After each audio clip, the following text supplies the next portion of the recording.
Bismillahirrahmanirrahim. Assalamualaikum warahmatullahi wabarakatuh. Alhamdulillah, bagaimana kabar anak-anak sekalian? Semoga kalian dalam keadaan sehat walafiat dan selalu dalam lindungan Allah Subhanahu wa taala. Amin ya rabbal alamin.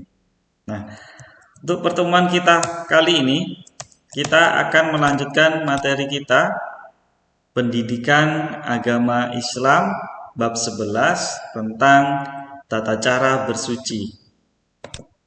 Nah, sebelum kita mulai membahas materi kita kali ini, mari kita terlebih dahulu untuk membaca doa agar apa yang kita pelajari kali ini bisa diberi kemudahan dan diberi kelancaran dan diberikan manfaat belajar. Amin ya rabbal alamin. Berdoa mulai. Bismillahirrahmanirrahim. Rabbi zidni ilma warzuqni fahma. Amin ya rabbal alamin. Untuk selanjutnya, yang pertama kita akan membahas tentang bersuci sebelum beribadah. Yaitu suci artinya bersih. Kita umat Islam harus bersuci sebelum beribadah pada Allah SWT. Nah, sebelum kita melakukan suatu ibadah, kita terlebih dahulu harus bersuci dulu, ya. Suci pakaian, badan, tempat yang akan kita gunakan untuk beribadah. Nah, semua itu harus dalam keadaan suci.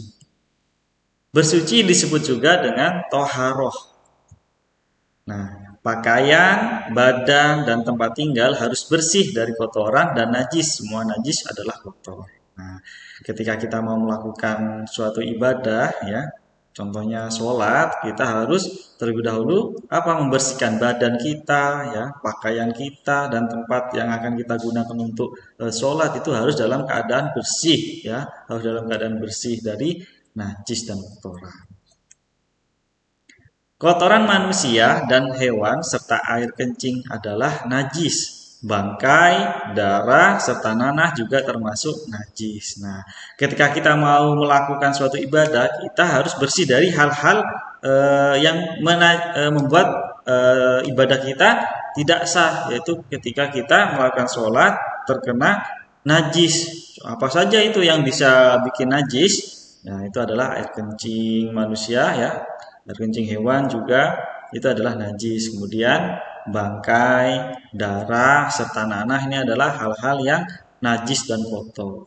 Nah, kita harus bersih dari hal-hal tersebut. Ya, Allah SWT sangat menyukai kebersihan karena kebersihan sebagian dari iman. Allah SWT sendiri menyukai orang-orang yang bersih, suci. Karena bersih dan suci itu adalah sebagian dari iman. Selanjutnya, yaitu menunjukkan perilaku bersih. Yang pertama, yaitu seorang muslim harus hidup bersih. Ini kewajiban seorang muslim harus hidup bersih dan suci, ya.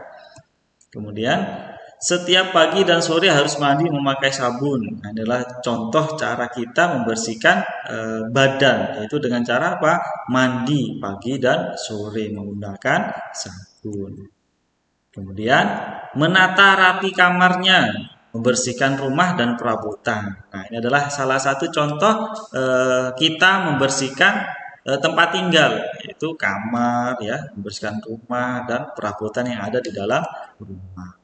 Kemudian menyapu lantai dan halaman. Nah, ini juga masih termasuk kebersihan tempat tinggal, ya, yaitu menyapu lantai rumah dan halaman. Kemudian membuang sampah pada tempatnya. Ya, tidak boleh membuang sampah sembarangan, harus ke tempat sampah. Kemudian hidup bersih sangat penting karena itu ajaran agama Islam. Ya, jadi kita sebagai umat muslim harus hidup bersih karena itu penting. Ya, karena kebersihan itu adalah sebagian ajaran agama Islam. Nah, selanjutnya, tata cara bersuci. Yang pertama yaitu bersuci harus menggunakan air yang suci. Nah, bersuci itu ya harus menggunakan air yang bersih dan suci. Kemudian Air jernih dari sumur atau air sungai yang masih jernih termasuk air suci. Nah, ini adalah contoh air yang bisa kita gunakan untuk bersuci, yaitu air sumur yang masih jernih dan bersih, dan air sungai yang masih bersih juga tentunya ya, masih tidak tercemar, tidak bau dan tidak berubah warna, masih bersih dan jernih. Ini bisa kita gunakan untuk bersuci. Kemudian air dari hujan dan air laut juga termasuk air suci. Nah, ternyata air hujan dan air laut ini juga bisa untuk kita bersuci ya, jika tidak ada lagi air sumur yang bersih. Kemudian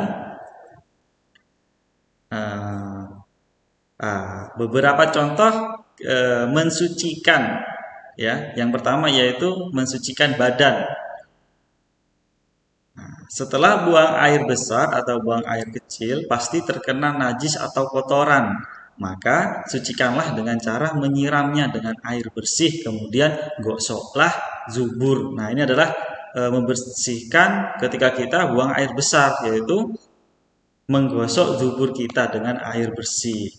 Kemudian dan cucilah dengan tangan kiri. Nah, ini adalah contoh membersihkan ketika kita buang air kecil ya, membersihkan dan dicuci dengan tangan kiri. Kemudian cucilah hingga bersih dan tuntas.